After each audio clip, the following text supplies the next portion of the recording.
Hello. Hello. What's up, everybody? It's Erin. And Nicole, this is Dude That's Fucked Up.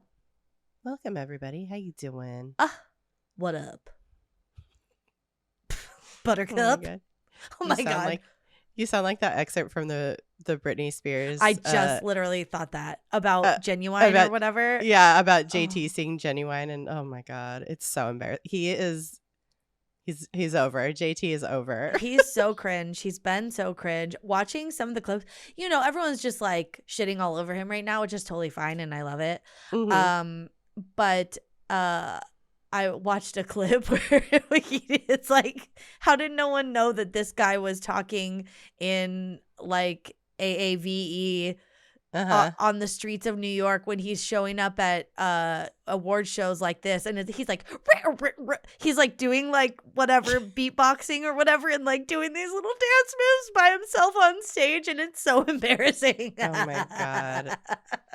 I hope Janet is just like snuggled up on her couch, like listening to the audiobook version with Michelle Williams, fucking Oscar winner, soon to be. I hope her. I was like Instagram messaging with my friend Andrew, who's like all over this, and I was just like, do you think that they could win a Grammy for this book? Like the audio, like, yeah. If Michelle Williams wins the Grammy for the audiobook, is Britney eligible for the Grammy too? Like what? No, because it's not her performance. I know, but like she is. Yeah, but a writer doesn't win a Grammy. Or do you? But she's the like content creator, you know what I mean? True, and I guess writers do win Grammys, but most of them are performance based, I think.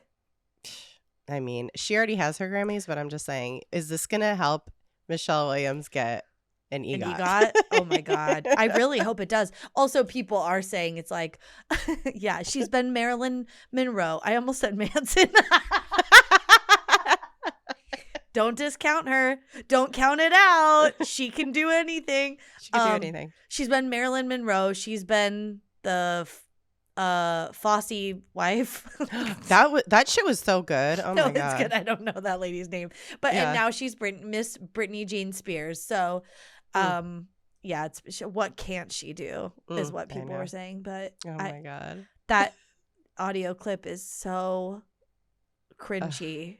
If you guys don't know what we're talking about, there's an excerpt from Britney Spears' new book, The Woman in Me. Yeah. And Michelle Williams is the narrator of her audiobook for her book. Yeah. And there's a passage that people have been like putting all over social media of Britney telling a story in the book about how when she was dating Justin Timberlake, how he was so cringe on the streets of New York when he spotted Genuine. Yeah. And it's just like, you have to hear it. And it's just so funny. But Michelle Williams reading this bit of the book is so beyond. Yeah, Michelle Williams doing Justin Timberlake doing AAVE. Mm-hmm. No. Michelle Williams doing Britney Spears doing Justin Timberlake doing AAVE. Yeah, it's like, doing the description of his. Yeah. It's like it's like just so layered. Such a performance. It's a performance. It's truly a masterpiece. High art. Oh my God. Yeah. You know what? Sometimes I'm like, wow, this timeline we're living in is trash. Like, what a terrible time. But then I'm like, you know what? Is this our Renaissance? Yeah, wouldn't have any other time. Yeah. Is this like I don't know. The light's always the brightest before it goes out, I guess. Just burns the brightest before it gets snuffed out. I don't know. Oh, is that our segue for today? Oh, God, yes. I think so. Okay. Woo, guys. It's a barn burner. Oh. I'm sorry. Do people still use that phrase? I do. Like in baseball, like sports stuff. Yeah. Oh. I say it. Sports stuff? Yeah, like that's why it's not on my radar. We got a real barn burner of a game today, folks. Oh, okay. Yeah, I don't know that. Yeah. Well, I don't know that we have any business really up top. No. I do at the end of this episode, I do have a short little today I learned. Ooh, fun. Okay. Yeah, so stay tuned for that at the end of the episode. Okay. And I'll plug something at the end of the episode. I was just on my friend's podcast again. Ooh, cute. Yeah, so we played a TTRPG based on a very bad movie, and I can't wait to talk about it later. Yes. So stay tuned. Otherwise, you won't know what it is. That's right. Okay, well, we'll just get right into it. Okay. So today we are talking about the Great Chicago Fire. It is fucked up. Yeah. Really sad, man. There's a reason that Chicago has like so many nicknames. Yeah, really. It's the nickname city. It's the nickname city. This city really kicked off all the nicknames. It's called the second city for a reason, because the V1 of Chicago burned down. Yeah. And then they built it right back up. Chicago 2.0. Chicago 2.0. So I never knew this till you mentioned it about this about this topic. Yeah, so I stumbled upon, like, I've always known about the Great Chicago. I think it's just like American history that you learn about, or like, everybody kind of knows about, especially if you've ever visited Chicago, which I love Chicago. Chicago is a great fucking American city. If you ever get the chance to visit, don't go in the wintertime. Oof. Yeah. I went in November. I've only been once, and it was November, and it was quite cold. Yeah. I've been in, I think it was either August or September, and it was glorious. I went for my friend Mo's wedding, and it was such a fun trip. Oh my God. It was great time. I did like the architectural like boat tour. Yeah, me too. Diarrhea free. Diarrhea free. Dave Matthews' tour bus was not on any of the bridges above us, thank God. So we got home free and clear. But yeah, Chicago is a great town, great city, and it has such a rich history, and it has a fucked up history. Yeah. And the Great Chicago Fire is exactly what it sounds like.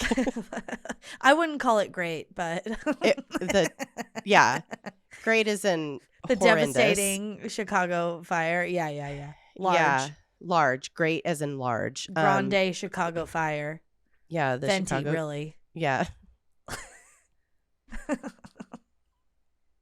What's the biggest? Trente. Trente. Yes, I don't know. Yeah, whatever. Is a massive fire that burned its way through the city of Chicago during the month of October 8th through 10th in 1871. Oh my God. Yeah, it was horrible. I've seen it referred to as a conflagration. Yeah. Yeah, that's a hard word. It's like congratulation, but it's like conflagrations. Conflagrations. Oh no, conflagrations on your Great Chicago Fire. I think that's what we should say on the 4th of July. Conflagration. Yeah, that's good. It's like salutations. Yeah, it's one of those old American vocab words, I think. Yeah, I mean, I think, or like a scientific word or something. I guess like big fires, people use that term, but you don't really hear it like amongst the people. It's a little bit of a older vocab word, but it is a good word to describe. A conflagration engulfed the city of Chicago. Do your Chicago accent. You guys want a hot dog? I don't know. Is that what that's so rude. I don't know. I think it's it's like Midwestern, but yeah. Do you, it's like da bears. It's like da bears. Yeah. That's all I have is like an SNL, like, I know, like sketch reference. And then, Happy Endings. What's his name from Happy Endings, like, was very Chicagoan. Oh, Adam Pally? Yeah. Mm-hmm. Yeah.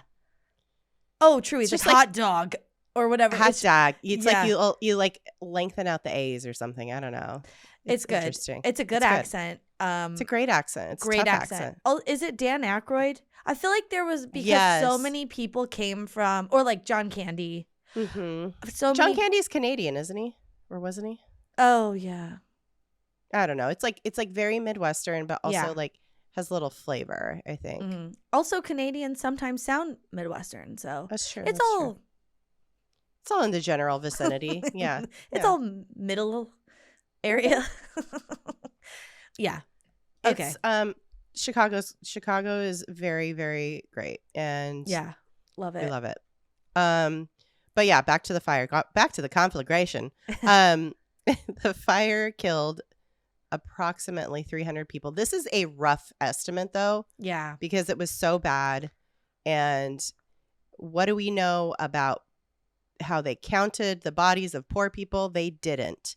A lot of the times, they just didn't know, didn't care, didn't do a census. Yeah, they're like, how many people even live here? We don't care. Moving on. Also, like, we all know how cremation works. Yeah. You're not going to find a lot of bodies when everything's been burned. That's the thing. Like, this fire got so out of control so quickly and so ferociously that it was melting like metal, and like it was like things that they didn't think would really burn were burning, and it was just like it was horrendous. So that's a pretty rough estimate. Definitely more than likely was more than 300, but they only recovered 120 bodies. So and then this shit caused $222 million in damage in 1871, which translates to that was 222 million at that time, which translates now to the 2023 dollar approximately $5.6 billion. Oh my God. Truly, if you look at a map, like, it is the entire city, it looks like it is a very concentrated, like, dense part of the city. Yeah. And it burned almost 4 square miles, and I think like 100,000 people were left homeless. Yeah. And that was basically a third of the population. Like, there was a little bit over 300,000 people living in Chicago at the time. That's fucking a third. What if tomorrow there was like an insane fire in LA and a third of the people were left unhoused? It would be catastrophic. It's this was just such a disaster. And I mean, for the time, it was the interesting thing about this, like there was a lot of like crazy stuff that happened around this time, but this was like the very first like disaster, I guess, in history that was kind of mass like communicated around the world and kind of like real time, because this is right when the telegraph came out. So this was like such a massive disaster, and it was in a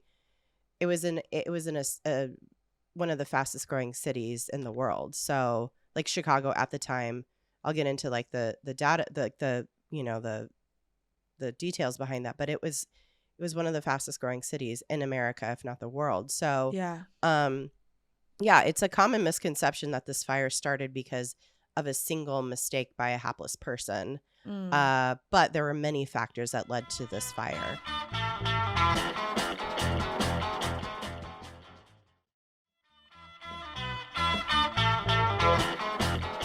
When it burned down in 1871, like I said, it was the fastest growing city in the country. And this was due in large part to they had just completed a bunch of like transportation links, like railroad and, port kind of style, like the way that they were getting timber from different states in like from the Great Lakes. They were like all kinds of transportation stuff was happening. So they had the Illinois and Michigan Canal, and the population just suddenly boomed to around 300,000 people. And when it was like first incorporated, it was like a few thousand people, and it was like literally settlers coming from the East Coast and, you know, a little pioneer town basically. Yeah. And then all of a sudden they were like, look at all the riches around us. Yeah. Boom. So they became a huge mercantile behemoth, and they had railroads, lumber yards, stockyards, like all just started popping up throughout the city. And all of the like entrepreneurs and businessmen that started settling the city were becoming very wealthy. And so all the new business and commerce meant that a bigger workforce was needed. And it actually was very easy to settle here because they were able to source materials for housing very easily. Pine was very plentiful in Michigan and Wisconsin, and they had a very easy way of just shipping it on down the river into the canals and getting it to Chicago. So, yeah, most of the houses that were being built were made of fucking wood. And most of the housing was very affordable. So therefore you had a working class dense population. Made of wood as opposed to like brick or what? Yeah, like brick or I guess like marble or stone. Concrete. People were using in like wealthy areas of like New York City or whatever. Exactly. Okay.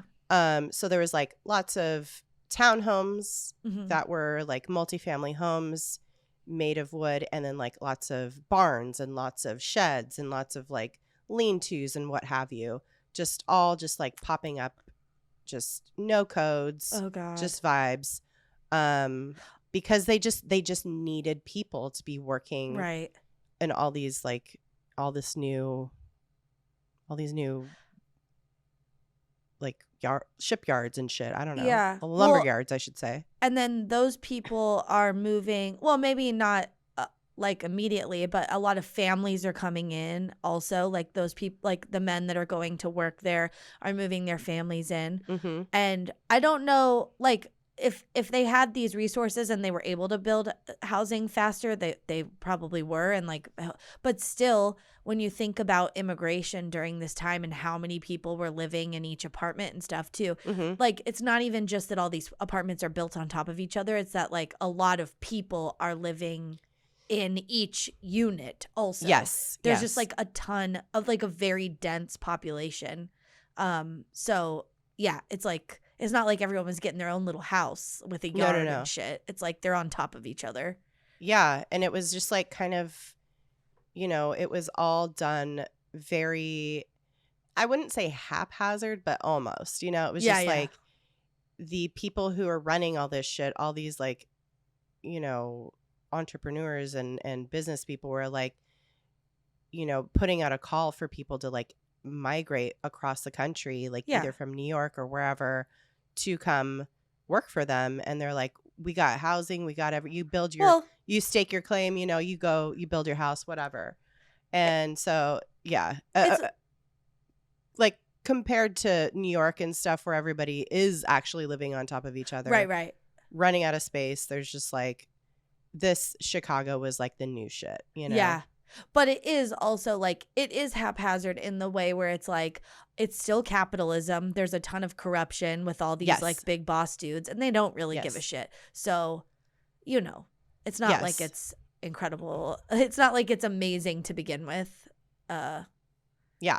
So all these houses made of wood. And the population density, incredible. Those are some factors. Then there was the weather. Chicago isn't called the Windy City for nothing. And specifically on this date, it was like a very windy, warmer kind of day. So that was going for it. And then, as you were kind of alluding to, there was a terrible political climate in Chicago. According to his book, The Burning of the World, The Great Chicago Fire and the War for a City's Soul, author Scott W. Berg, he writes that the Sunday evening that this happened on was warm and windy following a dry summer.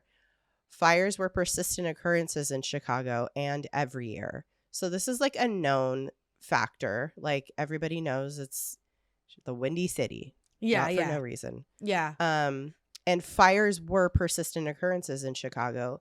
And every year, Berg says, the city's police and fire commissioners recommended a slew of reforms to combat them, which, range from banning tar roofs, fireproofing doors and shutters, expanding the ban on new wooden construction in the inner core of the city, purchasing the kind of floating fire engine that New York and Philadelphia had, in which would draw water from the river and throw it 1,500 feet in any direction. And oh yeah, we love a barge.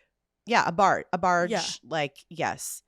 And every year, the city council was just, nope, no thank you. We don't want to spend any of this money. We want it to go into our pockets. Yeah. And they would turn down all of these recommendations that city planners and officials who were like, this is bad. We need a way to be able to put fires out. We know that fires happen. We don't want it to get any worse than it already is. People were proposing changes for a long time. And the way the politics machine worked in Chicago at the time was truly heinous. Mm-hmm. And by the way, all of this information that I'm basically regurgitating is from a New Yorker article that got me very interested in this whole subject, that got me on this. It's a New Yorker article by, let me get her name, Margaret Talbot. Cool. Highly recommend reading this. It's called What Really Started the Great Chicago Fire. And in it, she's basically talking about this new book that Scott W. Berg has written. And it is very detailed, very interesting. And so that whole kind of description about the vibe of the city is from that article. And so just FYI. I want to read that book.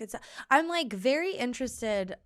It feels like we don't learn enough about this time in history. We do, but it's kind of the highlights, but it's how the government worked and was bought by fucking millionaires at the time is now how it still works, but they're bought by billionaires. It's just there's a lot more of a it's a lot more regulated now, but it's still happening. So it's very interesting that we don't learn from our mistakes. Yeah, that we aren't aware of how this worked because it's still working that way. It's just sneakier and quote unquote on the up and up now, but it's not. You know what I mean? Yeah, for sure. Totally. But so those are just some of the factors that kind of played into this creating basically a tinderbox of a fucking city. Yeah. That was just ready to catch on fire. Oh my God. It's so sad. It's interesting because also people just didn't know. We would say, yeah, of course, if it's this densely populated and there's this many people, and yeah, hindsight is 2020. Yeah, of course, yeah. But if you're living in it and you're just trying to fucking survive, I know, you're going to work in a factory and coming home and I just want to go to bed until my next shift starts in 4 hours, whatever. Yeah, dude, yeah. And I'm just going to read another passage from that New Yorker article just to also kind of, put a finer point on how stupid this all was. Okay. How just behind Chicago as a city was in terms of keeping its citizens safe. So they did have a professional fire department and they did have new steam-powered pumping engines, which had eliminated the need to hand pump water, which was good. Yeah. But the engines, they were up to date for the time. But the problem was that for a city of Chicago's size and flammability, the department didn't have enough of these engines or any other equipment or nearly enough firefighters. And according to Berg, there was one firefighting brigade for every 4,500 buildings. Oh. Does not seem like enough coverage. That's not good. And moreover, the department depended on a system of watchmen perched in high places to spot the first glimpse of an inferno. That's how you know you have a problem with fires in your city. Yeah, you have a lookout. You have a lookout. You're like, oh, fire. There's fire. Fire right ahead. Yeah, exactly. Oh, no. And this was no easy task in the jumble of a vast 19th century conurbation is the word they use in the New Yorker. Mm. But on the night of October 8th, the watchman on duty did not spot the flames on DeKoven Street, which is where the fire started, for nearly half an hour, which delayed the initial response. And then before fire brigade arrived, people on DeKoven Street were just like running.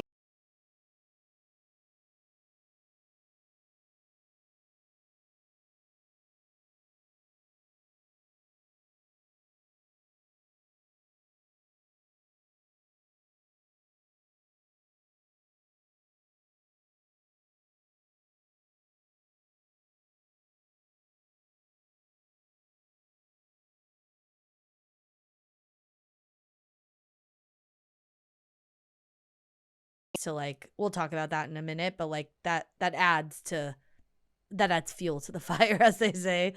Yeah.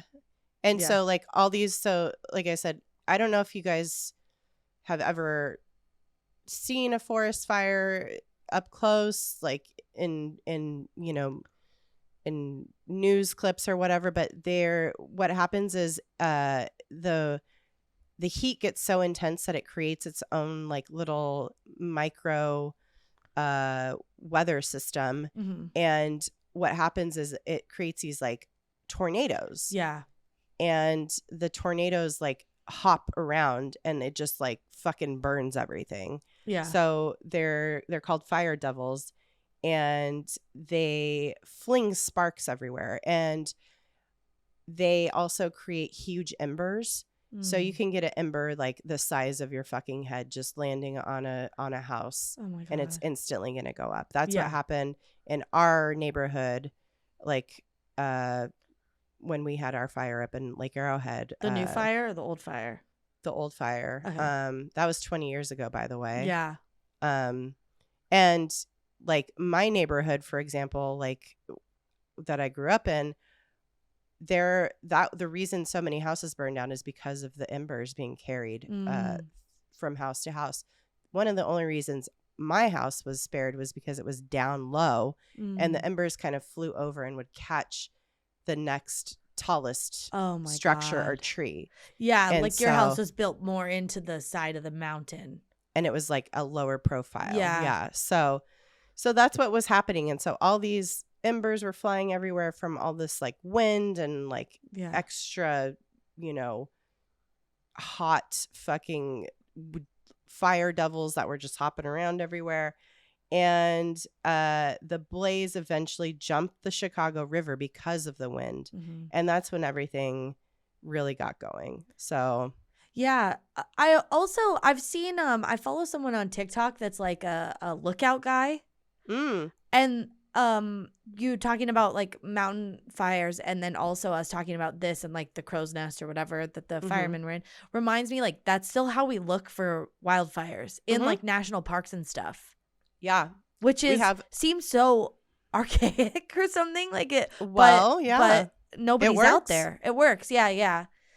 We have where there's a place in the mountain community we grew up called Strawberry Peak Fire Lookout, and it's like the very tippy top of the mountain. Yeah. And you could see, you have a 360-degree view of the mountain range, and you could see like a little tendril of smoke popping up from somewhere if there was a fire starting, and you could call it in if you're up there being one of the lookouts. So yeah, it's cool. And they just live there for like the fire season, and then they go home. Like it's like a it's like being a lighthouse keeper. It is. Yeah. Interesting. Yeah.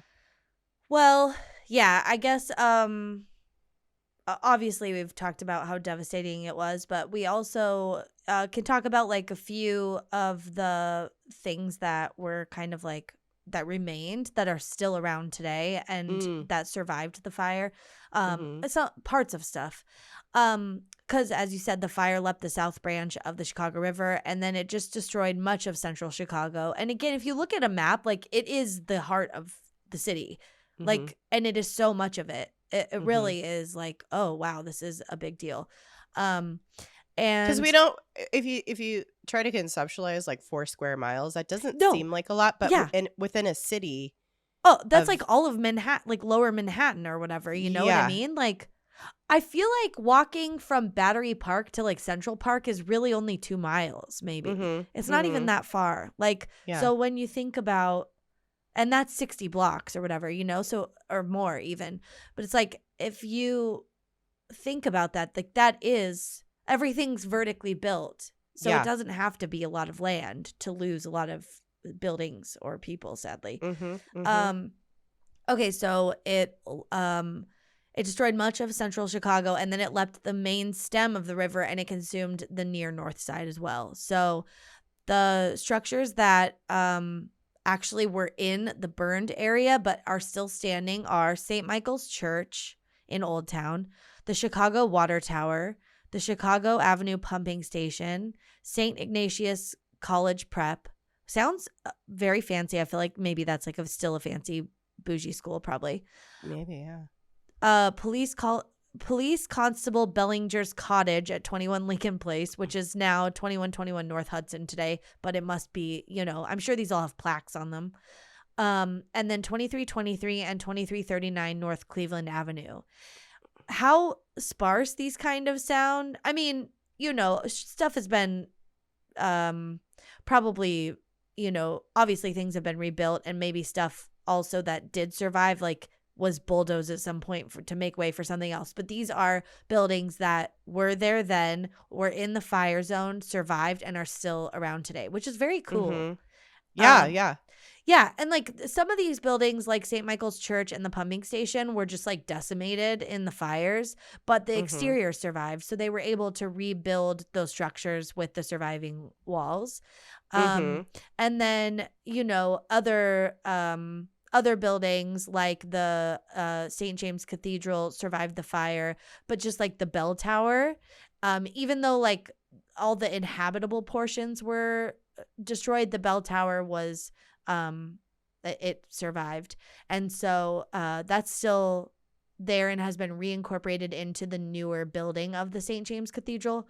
But the cool thing is there's still like blackened like stone from that they didn't restore. They didn't paint it or anything. Yeah, oh, they like kept. So that's wild. As a reminder. Yeah, that's pretty wild. Yeah, there's just like so much stuff. Yeah. That got totally decimated, and if it wouldn't have jumped the river, it probably wouldn't have been as bad, obviously. But because it like got to the heart of the city, and because when it did got the pumping station, it did burn down the pump. Because of that, that's when everything was lost, because that cut off the supply of water, and there was just no way to get any. Yeah. Oh, so it must all have all the cities that survived. That if it would have survived, they would have had the ability to get to the fire hydrants and like pump water out of them. But because the pumping station was destroyed, they couldn't get anything out of the hydrants and everything. It was just like game over. Oh, I wonder why this said it survived. Maybe just the bones of it survived. Yeah, I think there's a limestone structure, but like the main pumping station, like that makes sense. Fucked. Yeah. Oh, okay. Yeah, I mean, all of these, like I would imagine all of these, like really just the bones survived, like really just the stone. The facades. The facades. But it's like everything got gutted though. If anything within was like made of wood, then it was, or any roofing or whatever got caught, it would go. Oh my God. Yeah. Oh, so bad. Okay, one thing I do want to read that is crazy, and this is from that Berg guy's book. Oh, cool. Is a description of the people who were working at the Chicago Tribune at the time. They were trying to put an edition of the Chicago Tribune out. Oh. During while the fire was like eating through the city for 3 days. Yeah, and as it got closer, there's a account of them trying to print an edition of the paper. As the tar roof of the Tribune building melted and windows cracked, the paper's publisher, Joseph Medill, and his staff kept working to produce a news-packed edition. Then at 7 a.m. on Monday, an ashen-faced man ran upstairs from the basement presses to report that the paper's iron rollers had melted into a mass. Oh. Yeah. Medill told his employees to evacuate, shouting to some of the men to grab the bound volumes that contained every past issue of the paper. As they reached the sidewalk with their stashes of history, the brittle old newspapers began to smoke. When the binders got too hot to hold, their would-be rescuers dropped them on the sidewalk and ran from a fire that was now less than a block away. Most issues from the first few years of the paper's publication were lost. Less than a half an hour after Medill and his charges escaped with their lives and little else, the Tribune's building's roof and floors gave way, Berg reports. It was one of many Chicago institutions, the elegant Palmer House Hotel, the famous department store co-founded by Marshall Field, the offices of nearly all of the city's other newspapers reduced to rubble. Oh my God. Isn't that crazy, man? That's oh my God. It's so American. I know. It's so stay in this burning building and do your job. And do your news. Yeah, like it's but not also it is a noble thing to be Yeah, able yeah. to, like, at the time, like, journalism. That was the only resource. Like, that was it. That's how people got their information. Like, literally people would, like, get a copy of the newspaper and ride around to all these fucking towns and read the paper out loud. But it's like, there has to be like another competing newspaper at the time. Like, just go to their office. They burned down. They all burned down. Oh, they did? That's what, yeah, they were like the last ones. They were like, yeah. So they were like real time reporting the news. Fucking get on a horse and go to Cleveland. Yeah. Yeah. I it's don't like, know. yeah, they didn't have, they weren't tweeting, but was like, you know. Oh my God. That's scary. Well, luckily they didn't die. It was like the quartet playing on the deck of the Titanic. Yeah. Yeah. Gentlemen, it's been a pleasure playing with you, or whatever the fuck he says. Yeah. Gentlemen, it's been a pleasure printing news. Oh my God. Yeah. Also, if they would have just like left the day before with the volumes, like they could have kept some history intact, which sucks, but what are you gonna do? You don't know. This is all very Titanic-y, and also that reminds me to share something at the end. Okay. So what happened? Like, where did this all begin? How did the fire originate? It start? Yeah, how someone did start the fire. We didn't start the fire. No, I hate it. Stop. That's all I could think all day doing. The whole time. Yeah, I know. Okay, so obviously there was like a huge, like, you know, they had to like deduce where this fire started. Big time investigation. Big time investigation. That's the word. Investigation. Investigation. There was a big time mystery. There was a big time puzzle that needed to be solved. Yeah, but it was so hot and so like melty and just like fucked up in this area from how hot it got and how much and everything that was destroyed that like they couldn't even get in there for a while. But when they did, they were finally able to figure out that the fire started at 137 DeCoven Street, and it was the residence of Irish immigrants, the O'Leary family. And at this point, that is relevant, because at this point in history, people, and when I say people, I'm guessing British American people specifically, did not like the Irish. Yeah, it was like everything was so white then that you had to be this right kind of white. Yeah, it's weird now to look at that and be like, this is so strange, but it was like we had a caste system that was forming here, you know, like, and it was, the new people, it's just like, it was the xenophobia of it all. Like, it just was they're taking our jobs rhetoric. Like, that's not new. You know what I mean? Like, there were, it was estimated that 4.5 million Irish people immigrated to the U.S. between 1820 and 1930. So this was like smack dab in the middle of that time.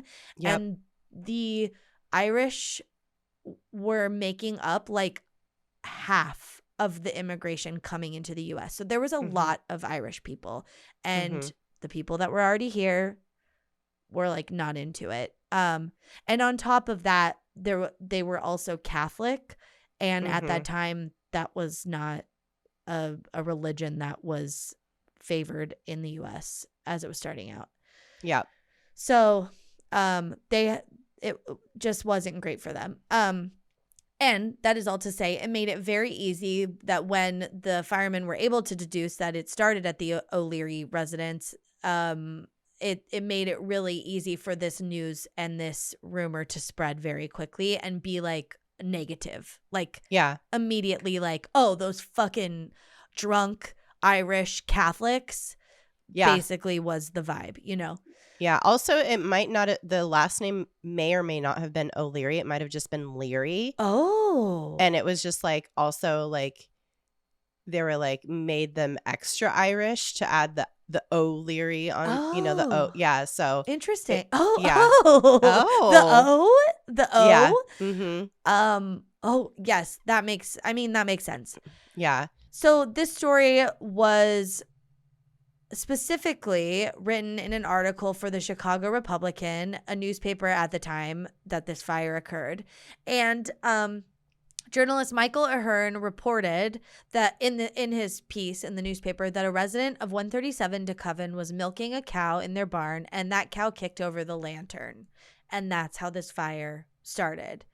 And the resident was not named in the article, but you know, shit, like fucking small town vibes of, you know, in Chicago, everybody has nothing else to talk about but this fire. And everybody very quickly identified the matriarch of the Leary O'Leary family as Catherine Leary or O'Leary.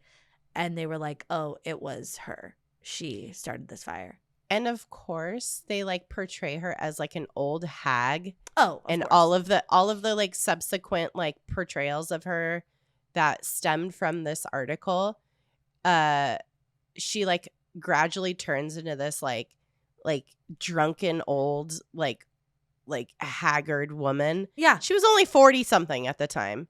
Oh my god, didn't she have a 2-year-old too at the time of this fire? It's like, yeah, it's like it'd be like me or us. you. Yeah. And they called her old lady. Called her, called her old lady O'Leary, lady, like Catherine Leary. Like there's like songs, there's poems. Like, this hag bitch from Chicago, this Irish hag bitch. Like, no, she might have been a hard 40 something, but still. Yeah, 40 back then is like 60 now, I feel like, probably. Still. Oh my God. Well, yeah, I mean, cut to, I mean, honestly then, but also today, the official report from the city, the origin of the fire was kind of undetermined. Like, I think they knew that or maybe they knew the area. They just didn't know exactly how the fire started. And that's what I mean by origin. Like, they knew where it started, but they're like, we don't exactly know how it's going, you know? Basically, this man just like made up a whole narrative, I feel like. No, he did. He just was like fully fabricated. He's like, how can I make this so much meaner than it needs to be? He's like, this needs a flourish. Ooh, I'm going to put a cow in here. Yeah.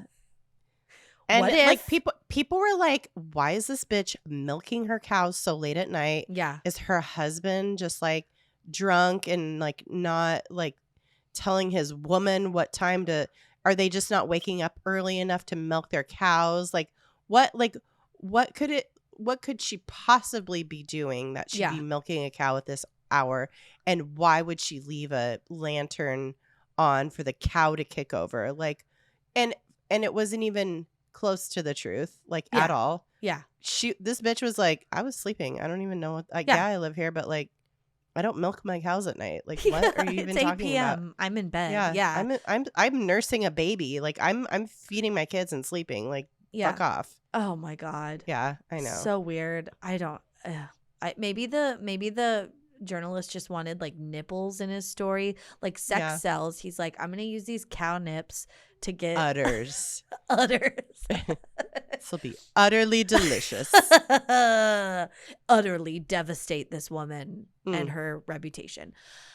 So yeah, the report literally said, and this is a quote from the official report from the city of Chicago, whether it originated from a spark blown from a chimney on that windy night or was set on fire by human agency, we are unable to determine. They're like, it could literally be anything where fire is involved, and that could have been what started it. And it doesn't really matter. It happened. During the investigation, Mrs. O'Leary testified that she had been in bed when the fire began, like you said, and she clearly had no idea what started it. She couldn't even begin to guess. And then, like, she lost her home like everybody else. Like, she, like, you know, and she was like, she quickly became the scapegoat for this whole thing. Yeah. This is ultimately why we're talking about this today, and what is so fucked up about it is that the entire city of Chicago, not only at that time period, but literally till this day, still blames this woman. Like, I mean, people have since disproven it, but like, it doesn't erase the fact that like she lived the rest of her life being like maligned for it. Yeah. And people are still referencing her as being the cause of it. And a poor innocent cow, too. And a cow. Fucking the cow. You know who it probably was? The Berg guy, the author of the Berg author guy. Yeah. He thinks it was this Daniel Pegleg Sullivan guy. I mean, he's clearly an Irish pirate neighbor. I mean, what's... Yeah. What? He's just like bopping. He's just fucking... sticking around. I don't know. Berg, so this guy, he was the first person to raise the alarm. Hero status is where he wanted to like be seen. He said he saw the fire in the barn and he ran to let out the animals. Then he ran to tell the Learys or the O'Learys that their barn was on fire as they were in their home unaware. The speculation is that he was smoking and was just he accidentally like left some ash on the ground and that's how it caught. Yeah. And people like this Berg guy thinks it was him and he was just like, oh fuck, there's a fire. And and let this woman take the fall too. And he let it was pretty, I mean, everybody was talking about it. There's also disproven theories that like people were gambling in the barn. Like one of her older sons was gambling and some neighbors, like maybe this Pegleg guy. But I think the O'Learys were all in their home. So yeah, I think that's it's just like it's just like who fucking cares? Like everybody is suffering and it's just like this is like such human nature to want to blame someone or something for something so tragic. And it's just like, man, they lost their homes too. Like, you think that they are like, why would they? It wasn't arson. Even if a cow kicked it over, it's a fucking accident. Like, shit happens. Yeah. How do you account for that? Like, it sucks, but it happened. This is what, and this is where all the like anti-Catholic, anti-Irish, like, rhetoric comes into play because people were very quickly willing and able to accept the quote unquote fact that this Irish woman must have like gotten drunk, stumbled out to milk her cow, knocked over the lantern, started like whatever. They're just like so quick to have this narrative. And even if they were still, anti-Irish, but maybe not a misogynist, they're like, maybe Sullivan started it, also drunk. Like everyone was just like, it was a drunk Irish person because that's what drunk Irish people do. And it's like, I don't know, I think maybe it was that Sullivan guy too. That's just a little sketchy that he's just like right there. Oh, right place, right time. Right place, right time. Yeah. But who's to say? So yeah, like come to find out, this was all a fabrication by I'm using quotes by the reporter Michael Ahern, because he obviously was just a creative writer. Yeah, but he confessed in 1893 that he fabricated this. Fucking just made it up. Made it up. Took like fucked up this woman's life. Broke her heart. Made her a disgrace amongst Chicagoans. And it's a mess. So sad. Yeah. Poor Catherine Leary or O'Leary. I know.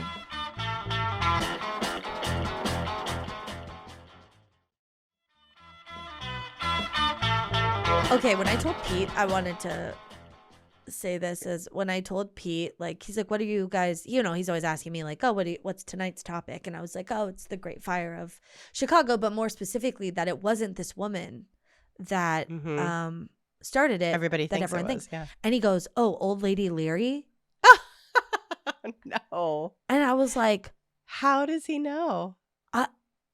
I don't know. Because he learned this song. There is a famous like minstrel song called A Hot Time in the Old Town. And it was famous at the time. And then they people parodied it and made the words to that song about Old Lady Leary. Like, late last night when we were all in bed, Old Lady Leary left a lantern in the shed while the cow kicked it over, and this is what they said: there'll be a hot time in the old town tonight. And he Googled it, and he found a video, and this, like, fucking unleashed core memories, dude, of these two, like, Girl Scout troop leaders singing. You won't be able to see it on the video that I'm recording, but in our Zoom, I just triggered the balloons with a peace sign. That was funny. But it's these two Girl Scout leaders and they're singing this song. And do you remember it goes, fire, fire, fire, fire, water, water, water, save my baby, save my baby. Do you remember? Okay. I quit Girl Scouts like pretty early on. So me too, but I remember learning this dumb shit. And I'm like, what? Oh. I told Pete, I'm like, fucking Girl Scouts was useless. This is the only thing I remember about. I learned no skills. I learned how to maybe sew. I learned some like early sewing stuff. Oh. That's it. I learned that girls are mean when they're in second grade. Yeah. They start getting mean. Yeah, that's when they start to like shun one. Yeah. Like there's one, you know, it's like there's an in group and an out group. Yeah. Oh my God. But this also this also reminded me, side note, of some weird Titanic song that Pete also learned growing up. He's like, why did we learn all these sad songs about things? Because there's a song about the Titanic. It's like, it's sad. It's so sad. The night the ship went down. But like, it's like this very sad. And then it goes, husbands and wives, itty bitty children lost their lives. It's like a song. Oh my God. You know why? Because we're probably one of the last generations in grade school that had teachers who were old enough to be taught this by their parents. Yeah. You know what I mean? Yeah. Like I had a fourth grade or third grade teacher, Miss Monahan, who was like extremely Irish, who'd sing us like Irish folk songs all the time. Well, that's the other thing. That's how stories were communicated. So it's just weird to us now because music is more entertainment than it is like a necessity to tell a story of history. Yeah. And so like hearing husbands and wives, itty bitty children lost their lives. Like it's so disturbing, but that's like how information was shared, you know? Yeah. And especially in Irish tradition, you know, with folk music and stuff. So it's really jarring now to hear stuff like that. It sounds so jaunty. Yeah. And congruent. Like, this isn't the vibe for the like this should be like a Oh Danny Boy tune. Like, well, that's like Miss Monahan used to sing the Sweet Molly Malone song all the time about like how she used to like sell cockles and mussels, alive, oh, alive. And then it was like about how she dies. Oh. And then now her ghost wheels the barrow through the streets wide and narrow, crying cockles and mussels. And she'd sing us this song about this woman who died, like probably for a man or some shit. I don't know. Dude. And yeah. Fucking Ring Around the Rosie. Isn't that about the Black Plague or whatever? Yeah. So, dude, it's like, this shit was weird. And we're just so far removed from it now that it's very upsetting. But the thing with this about Old Lady Leary is that it wasn't even right. And then this story, like this is how misinformation was spread through songs. Yeah. Before it was spread through fucking memes. Yeah, dude. I mean, it was a meme. Songs were memes, you know? That's what I was going to say. Yeah, it was. It was a meme. Yeah. It was just our way of like getting the news around, but it wasn't even fucking legit. Yep. Yeah, and also like, you know, just in terms of how much this stuck into popular culture even to this day. Mm-hmm. Brian Wilson also wrote a song about, it's like, it's called the Mrs. O'Leary song, as did the band Chicago. Of course, they had to. I would hope Chicago would write a song about the Great Chicago Fire. Yeah, but specifically it's about her starting it, I think. Rude. Yeah, or she's Well, it's wrong. Everybody's wrong. Fuck off. You're wrong, Brian Wilson. You're wrong, Chicago. People of Chicago. Parodying. We exonerate you, Catherine Leary. Yeah. Or maybe O'Leary, but probably Leary. God bless. Yeah. Oh, yeah, because the whole Wikipedia article on her, which, I mean, Wikipedia, I would not say is like the most accurate resource, but it says O'Leary, Catherine O'Leary. So I don't know. Leary or O'Leary? Leary O'Leary. LOL. Mm-hmm. Mm-hmm. No. Mm-hmm. Lots of love. Okay. I have a question because there is like a little bit of information that was interesting to me, and it made me wonder if the Larrys were mobbed up. Because this is like pre-mob though. Is it? Kinda. Well, because I feel like there's still like organized crime rings and shit. Sure. Yeah. I feel like and there was things that were corrupt that were happening. I'm sure people were doing fuck shit. But it made me think because basically, like, I mean, it isn't how mobs send messages with like Molotov cocktails, and is a gas lantern into a bar in the original Molotov cocktail. Totally. Okay. And also, so he was only 2 years old at the time, but I mentioned that she had a young son, and her youngest son, James Patrick, who was 2 when the fire happened, he went on to become a well-known gambling boss and saloon owner. And he was like very, very a big to-do guy. He made a shit ton of money, like bought her this like mansion that she lived in till she died with its own fire hydrant, because he was terrified of fire. Yes, he was like terrified that his family members would lose their homes. And so when he bought her this home that she like lived in till she died, it's the only home definitely in the city. Excuse me. Oh, bless you.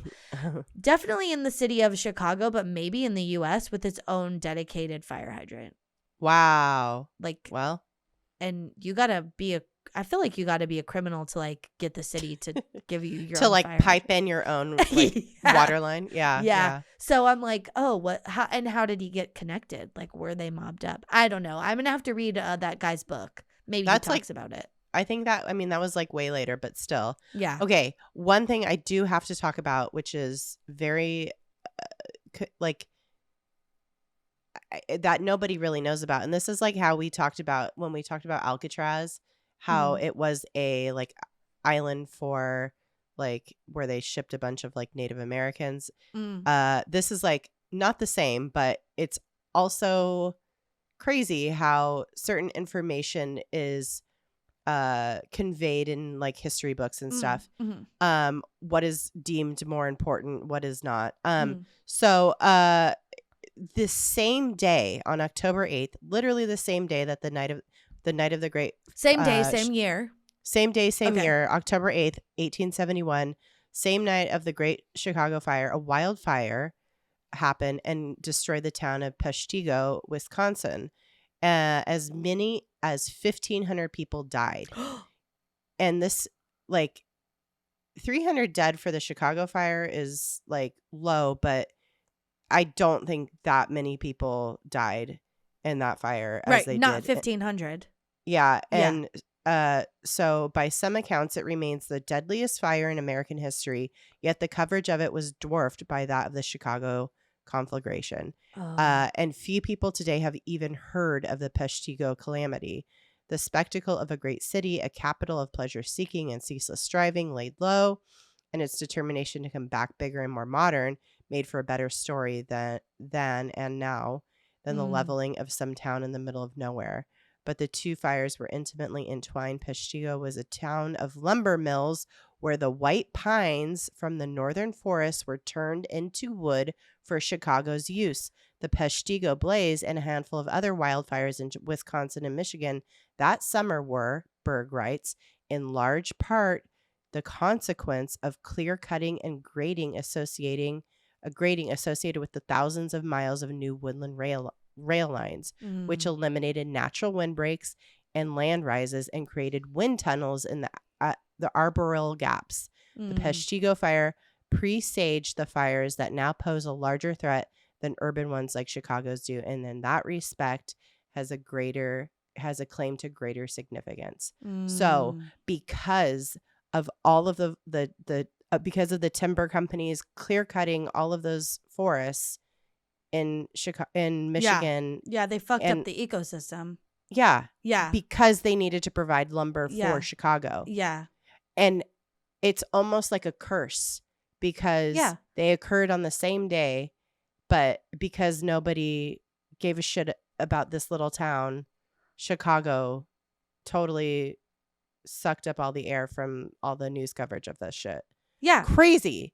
And it's I've never heard of that. I mean, like, we're like, as a country, we're in so much trouble with our climate because we've ignored stuff like this, or we haven't prioritized it in the same way we have other things. Like, even just with like drought stuff and how there's natural protections against that, like, you know, the heat and how there's natural protections, but we've just like fucking bulldozed everything and asphalted it within an inch of its life, and now we're all paying for it. And it's like, yikes. We wonder why cities flood, and it's like, well, none of the water can drain anywhere because there's so much asphalt and cement everywhere that it just doesn't drain. Also, this is like a natural valley on the way to the ocean where the water fucking dumps, and you're wondering why, like, it's always fucked up here. It's like, I know this is like there's like a lesson in here that we did not learn. Yeah, and we're still not learning. Yeah, because we just and just honestly, I mean, even just the whole idea that we were just pillaging the resources in that area too, and just fully decimating indigenous people and taking their land and their everything they have. Well, that's what happens. Shit catches fire. Oh my, and is that from that article too? Yeah, that whole excerpt that I just read was from the New Yorker article that I heavily sourced. So good. And also excerpts from that Berg's book. Yeah. Berg's book. Yeah. So amazing. Check those out. Great resources if you want to learn more about this. There's so much more to this whole story, but basically it all boils down to capitalism. Yeah. Yeah. Mm-hmm. So that's how we feel about that. Yeah. But yeah, there's so much to learn about it, and highly recommend you do delve deeper into that, especially if you're from Chicago or live in Chicago. Yeah. Or love Chicago like we do. It's a great if you place. live, love, or laugh in Chicago. live, laugh, love Chicago. Check it out. Or if you're just an American who wants to learn more about our American history, it's important. So true. Yeah. Oh, I do have a Today I Learned. Excellent, because then I want to plug the podcast I was on. Okay, cool. Okay, so this is a little I don't know if sad is the right word, but it's sweet. Okay, so you guys know how I love Bluey so much. Oh yeah. Okay. Bluey was named after a real Australian cattle dog. Oh. And I know Bluey this a dog? Bluey's a dog. Okay. Yeah. Bluey's an Australian cattle dog. So I learned about this because just the other day, the oldest dog to ever live just passed away. Oh. The oldest dog to ever live was named Bobby or Bobby, And this dog was like 30-something years old from Portugal. Wow. And literally just died the other day. But before this dog, the oldest living dog on record was named Bluey. Aww. And she was a Australian cattle dog, and she previously had held the Guinness World Record for the oldest dog to ever live. She was born June 7th, 1910 in Rochester, Victoria, Australia, and died November 14th, 1939. She was 29 years old. Wow. And yeah, so I was like, oh, I didn't realize that Bluey was named after a real life dog, and also happened to be previously the world's oldest living dog. Wow. And I just thought that was so cute. So that is cute. Oh, now you know. I didn't even know Bluey was a dog. Yeah, well, now you do. Now I do. I'm learning so anyway. much. Well, okay, my thing this week is I had to watch the 2019 classic film Cats. Oh God. How was it? I wasn't even prepared for how bad it was. Fuck. It's so bad. I fell asleep during it. I do not fall asleep during movies. I just was like so uninterested. Also, I was so upset by the CGI is really bad. I think they rushed it. That was like the narrative at the time, I feel like, because they were trying to get this movie out. So like the depth the like faces change a lot into weird proportions because they're moving and like the CGI is trying to move with them. It's very upsetting. Anyway, I had to watch it because I played a tabletop role-playing game called Cats, and it's based on the movie, and it's on my friend's podcast, The Queer Experience, the Queer XP. And basically you just roll dice to make your cat, and then someone's the like old Deuteronomy or whatever, and then you have to like prove your worthiness to be like go to cat heaven, which is like the plot of Cats. It's so dumb. It's the dumbest. I know we're not musical people already, and I knew that going into it. I'm like, I'm sure it's fine. I'm sure it's still like an entertaining movie or whatever. The songs are dumb. They're so fucking dumb. I was like mad at how dumb they are because I'm like, how is this musical famous? I don't know. I don't know. It's like, oh my God. I can't even. I'll get so angry at how stupid this movie is. But the game was very fun and very funny. So definitely I feel like it's like everybody was on drugs or something when this came out. I don't know. I don't know. I honestly think that Cats, the only reason Cats is successful and has run as long as it has on and off Broadway and is like always picked for High School Musicals is because theater kids are horny and they get to be in like cat bodysuits and like hump on each other and lick each other, and that's what they want to do anyway. And so that's why, because watching this was very triggering to my experience in high school when I tried to go to a rehearsal of a musical and the theater kids were so horny it scared me and I never went back. Yeah, agreed. Same. Like, didn't our drama teacher get like he was also for, like a groomer? Yeah, he groomed. I remember he groomed a senior and they moved to New York City together, and like it was gross. Yeah, he was young, but like no excuse. But he wasn't like 50. He was like probably in his 20s. He seemed old to me though, like obviously because we were so young. And so it was gross, and it is gross anyway. But also though, I think we know the horniest people in school are the band kids and the theater kids, okay? And the theater kids they were doing butt stuff before anybody I know. Truly. I need to know who you're referencing. I don't know. I just know. No, they were totally. I learned so much that one day. Honestly, it was like maybe an hour, maybe 2 hours that I was like at this Sound of Music rehearsal, and there was like humping and lap dances and like in Sound of Music rehearsal. Yeah, they tied. Lord. It was someone's birthday. They tied him to Maria von Trapp's bed, like the prop bed with scarves, and then they like fucking humped on him, and I was so upset. I was just like, why am I here? Oh Lord, you're like, yeah. bye. Yeah, truly. And I went the opposite way, which I then became a cheerleader. So go figure. I don't know. It really messed me up that day. I was not ready. Well, it was a formative experience and not in the good way. Yeah. I know that's right. Oh my God. Core memory. Yeah. All right. Core nightmare. Yeah. Whore memory.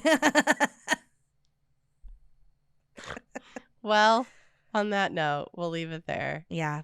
You guys, thank you for making it this far and listening and just being the best. We love you so much.